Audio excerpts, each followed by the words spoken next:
All, welcome back to my channel. ಎಲ್ಲರೂ ಹೇಗಿದ್ದೀರಾ? ನಾನಂತೂ ಸಖತ್ತಾಗಿದ್ದೀನಿ. ನೀವೆಲ್ಲರೂ ಚೆನ್ನಾಗಿದ್ದೀರಾ ಅಂತ ಭಾವಿಸ್ತಾ ಈ ಒಂದು ವಿಡಿಯೋ ಕೂಡ ನಿಮ್ಮ ಜೊತೆ ಶೇರ್ ಮಾಡ್ಕೊತಾ ಇದ್ದೀನಿ.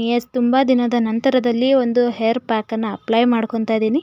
ಹಾಗೆ ಇದನ್ನು ಕೂಡ ನಿಮ್ಮ ಜೊತೆ ಶೇರ್ ಮಾಡ್ಕೋಬೇಕು ಅಂತ ತುಂಬ ದಿನದಿಂದ ಅಂದ್ಕೊಂಡಿದ್ದೆ. ಆ್ಯಂಡ್ ಅಟ್ ಲಾಸ್ಟ್ ಇವತ್ತು ಶೇರ್ ಮಾಡ್ಕೊತಾ ಇದ್ದೀನಿ. ಹಾಗೆ ಇವತ್ತು ನಾನು ಹೆನ್ನ ಅಪ್ಲೈ ಮಾಡಿಸ್ಕೊತಾ ಇರೋದು. ಅದಕ್ಕೆ ಇಲ್ಲಿ ನಾನು ಇಲ್ಲ 1 ಲೋಟ ಆಗುವಷ್ಟು ನೀರನ್ನು ಕಾಯಿಸ್ಕೊಂಡು ಅದಕ್ಕೆ ಟೀ ಪೌಡರನ್ನು ಹಾಕಿ ನೀಟಾಗಿ ಕುದಿಸ್ಕೊಂಡಿರೋ ಅಂಥದ್ದು. ಅದನ್ನು ನೀಟಾಗಿ ಕುದಿಸ್ಕೊಂಡು ಆರೋದಕ್ಕೆ ಬಿಟ್ಟಿದ್ದೀವಿ. ಹಾಗೆ ಇಲ್ಲಿ ಹೆನ್ನ ಪೌಡರ್ ನೋಡ್ತಾ ಇರ್ಬೋದು. ನಾನು ಒಂದು 2-3 ಪ್ಯಾಕೆಟ್ ಅಷ್ಟು ತೊಗೊಬಂದಿದ್ದೆ. ಬಿಕಾಸ್ ಹೇರ್ ಲೆಂತ್ ಸ್ವಲ್ಪ ಜಾಸ್ತಿ ಆಗಿದೆ.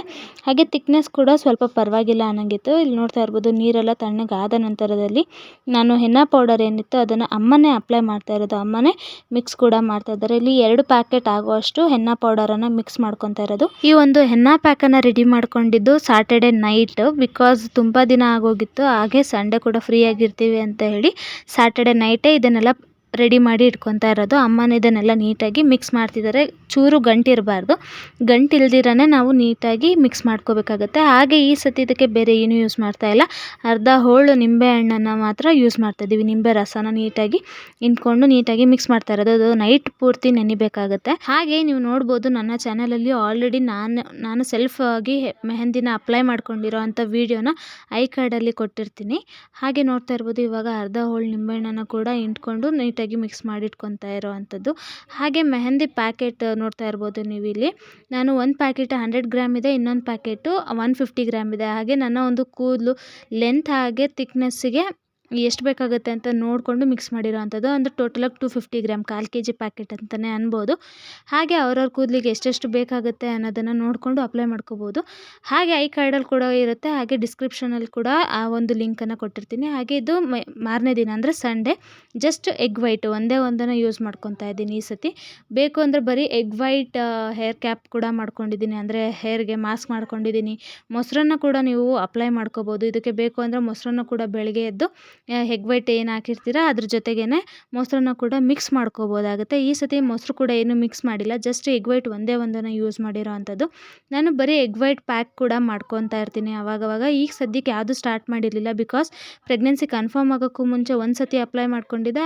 ಹಾಗೆ ನನ್ನ ಸೀಮಂತದ ಟೈಮ್ನಲ್ಲಿ ಅಪ್ಲೈ ಮಾಡ್ಕೊಂಡಿದ್ದು. ಹಾಗೆ ಪಾಪುಗೆ ಕೋಲ್ಡ್ ಆಗಿಬಿಡುತ್ತೆ ಅಂತ ಹೇಳಿ ಅಪ್ಲೈ ಮಾಡ್ಕೊಂಡಿರಲಿಲ್ಲ. ಯಾವುದೇ ರೀತಿಯಾದ ಹೇರ್ ಪ್ಯಾಕ್ ಕೂಡ ಮಾಡ್ಕೊಂಡಿರಲಿಲ್ಲ.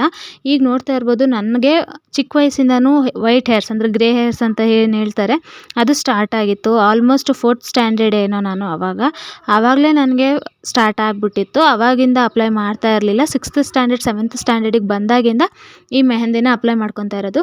ಬಿಕಾಸ್ ನಾವು ಚಿಕ್ಕವರಿದ್ದಾಗ ಒಂದೊಂದೇ ಕೂದಲು ಎರಡೆರಡೆ ಕೂದಲು ಹಿಂದೆ ಅಥವಾ ಮೇಲೆ ಎಲ್ಲೆಲ್ಲಿ ಕಾಣಿಸುತ್ತೆ ವೈಟ್ ಹೇರ್ಸ್ ಕಾಣಿಸ್ತಿದೆಯಲ್ಲ ಅಂತ ಹೇಳಿ ನಮ್ಮ ಒಂದು ಸಪೋರ್ಟಿಗೆ ಸಿಗೋ ಅಷ್ಟು ಏನು ಏರ್ ಇರುತ್ತೆ ಅದನ್ನು ಪ್ಲಕ್ ಮಾಡಿಬಿಡ್ತೀವಿ.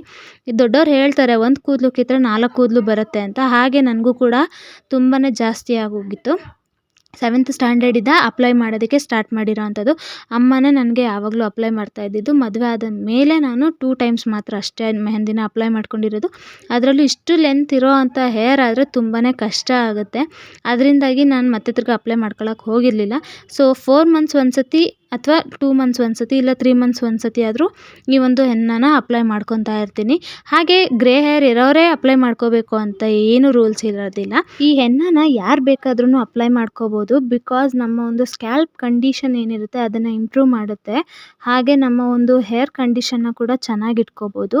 ಹಾಗೆ ಹೇರ್ ಗ್ರೋತ್ ಯಾರ್ಯಾರು ಬೇಕು ಅಂತ ಅನ್ಕೊತಿರೋ ಈ ಒಂದು ಹೆನ್ನನ ಅಪ್ಲೈ ಮಾಡ್ಕೋಬೋದು. ಹಾಗೆ ಡ್ಯಾಂಡ್ರಫ್ ಕೂಡ ಬರೋದಿಲ್ಲ. ಹಾಗೆ ನಮ್ಮ ಒಂದು ಹೇರಲ್ಲಿ ಆಯಿಲ್ ಏನಂತಾರಲ್ಲ, ಜಾಸ್ತಿ ಆಯಿಲಿ ಸ್ಕ್ಯಾಲ್ಪ್ ಅಂತಾರೆ. ಹಾಗೆ pH ಲೆವೆಲನ್ನು ಕೂಡ ಬ್ಯಾಲೆನ್ಸ್ ಮಾಡುತ್ತೆ ಈ ಒಂದು ಹೆನ್ನನ ಅಪ್ಲೈ ಮಾಡ್ಕೊಳ್ಳೋದ್ರಿಂದ.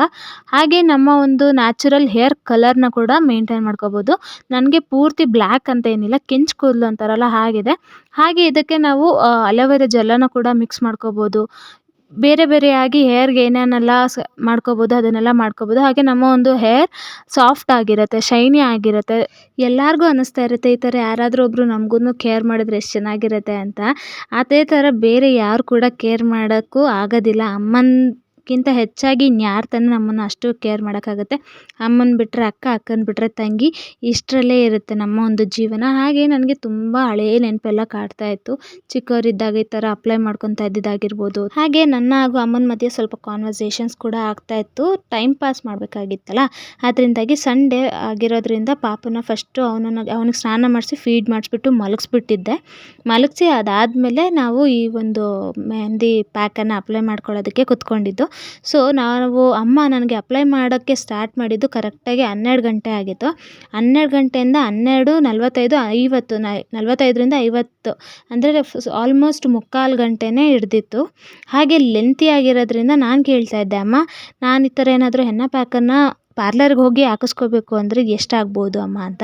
ಸೊ ಅಮ್ಮ ಅಂತ ಇದ್ರು, ಏನಿಲ್ಲ ಅಂದರೂ ಒಂದು 5-6 ಸಾವಿರ ರೂಪಾಯಿ ಕೊಡಬೇಕಾಗತ್ತೆ ನಿನ್ನ ಒಂದು ಕೂದಲು ಇಷ್ಟು ದಪ್ಪ ಇರೋದಕ್ಕೂ ಇಷ್ಟು ಉದ್ದ ಇರೋದಕ್ಕೂ. ಹಾಗೆ ಅವರು ಅಪ್ಲೈ ಮಾಡೋ ಅಂಥ ಟೈಮಿಂಗ್ಸ್ ಏನಿರುತ್ತೆ ಅದಕ್ಕೆಲ್ಲ ಸೇರಿಸಿ ಚಾರ್ಜ್ ಮಾಡ್ತಾರೆ 5-6 ಸಾವಿರ ರೂಪಾಯಿ ಅಂತಂದರೆ, ನಾನು ಅವಾಗ ಅನ್ಕೊತಾ ಇದ್ದೆ ಇಷ್ಟು ಲೆಂತಿ ಕೂದಲೆಲ್ಲ ಬೇರೆಯವ್ರು ಯಾರು ಈ ಥರ ಅಪ್ಲೈ ಮಾಡೋದಕ್ಕೆ ಯಾರೂ ಇರೋದಿಲ್ಲ ಅಂತ ಅಂದಾಗ ಕೆಲವರು ಪಾರ್ಲರ್ಗೆ ಹೋಗಿ ಕಲರ್ ಹಾಕ್ಸ್ಕೊಳ್ಳೋದಾಗಿರ್ಬೋದು, ಈ ಥರದ್ದೆಲ್ಲ ಮಾಡ್ತಾ ಇರ್ತಾರಲ್ಲ ಹೇರ್ ಕೇರ್ಗೆಲ್ಲ, ಹೇರ್ ಸ್ಪಾ ಅಂತೆ ಅದಂತೆ ಇದಂತೆ ಅಂತ. ಪಾರ್ಲರ್ ಬಿಸ್ನೆಸ್ ಎಷ್ಟು ರನ್ನಿಂಗಲ್ಲಿದೆ ಅಂತ ಅನ್ನಿಸ್ತಾ ಇತ್ತು.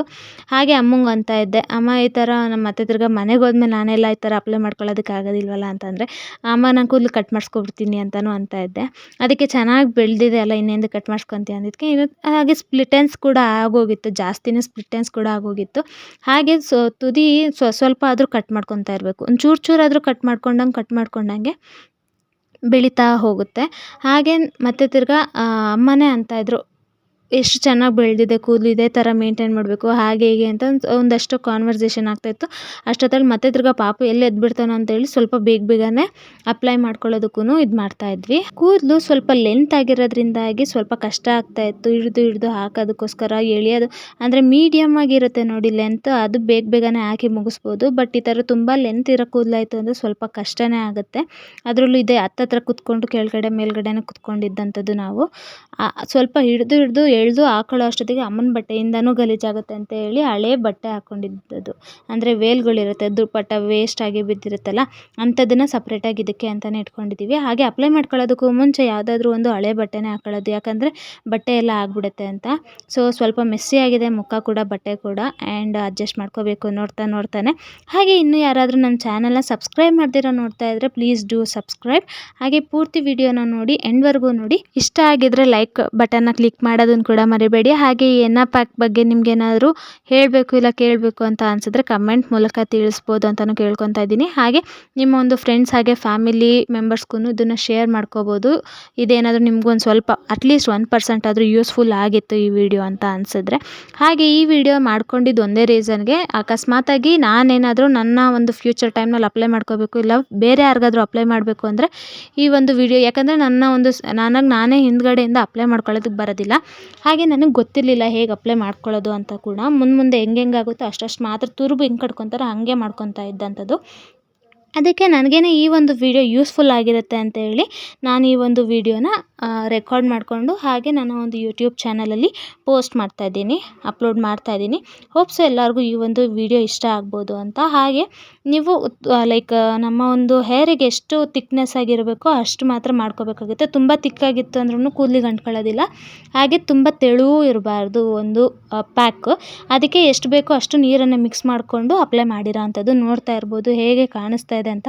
ನನಗಂತೂ ಸಿಕ್ಕಾಪಟ್ಟೆ ಭಾರ ಆಗೋಗಿತ್ತು. ತಲೆ ನೋಡ್ತಾ ಇರ್ಬೋದು ನೀವು ಹೆಂಗೆ ಕಾಣಿಸ್ತಾ ಇದೆ ಅಂತ. ಹಾಗೆ ನೀವು ಯಾವುದೇ ಒಂದು ಹೇರ್ ಪ್ಯಾಕ್ ಅಪ್ಲೈ ಮಾಡೋಕ್ಕೂ ಮುಂಚೆ ನೀಟಾಗಿ ಕೂದಲು ಗಂಟೆಲ್ಲ ಬಿಡಿಸ್ಕೊಂಡಿರಬೇಕು. ಇದು ಮಂಡೇ ಅಂದರೆ ಮಾರನೇ ದಿನ ಮಂಡೇ, ಯಾಕಂದರೆ ಈವ್ನಿಂಗ್ ಆಗೋಗಿತ್ತು ಸ್ನಾನ ಮಾಡಿ.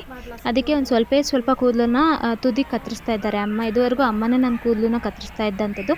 ಆದರೆ ಮದುವೆ ಆದಮೇಲೆ ಒಂದೇ ಒಂದು ಸತಿ ಶಾರ್ಟಾಗಿ ಕಟ್ ಮಾಡಿಸ್ಕೊಂಡಿದ್ದೆ. ಅದಾದಮೇಲೆ ಮತ್ತೆ ತಿರ್ಗಾ ಕಟ್ ಮಾಡಿಸ್ಕೊಳ್ಳೋಕೆ ಹೋಗಿರಲಿಲ್ಲ.